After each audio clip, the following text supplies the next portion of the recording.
browsing on Instagram yesterday, and someone had an article about using Roundup, like Roundup Concentrate Plus.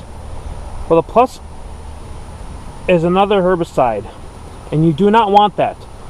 You just want straight up glyphosate in your food, for your food plot, to kill everything before you plant.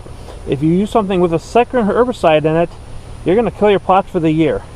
That's something I think that we wanted to share right now, just to make sure, because you don't want to go through, spray your plot, and everything turns brown because you use something not knowing that that Plus means another herbicide, and it's going to kill your plot. So watch out what you're putting on there. From what everything I said, just the generic glyphosate from the feed store will work good. And don't use anything, make sure you look into it, but the Concentrate Plus, do not use anything with a second herbicide. I'm repeating that to make sure, because that will kill your food plot. And there you go, you know.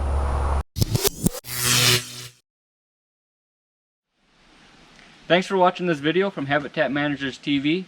Make sure to hit the like and subscribe button down below, and make sure to check out my page, What Noah Does for Fun, for builds like this tree stand that I've built. And make sure you hit my like and subscribe button as well. Thanks.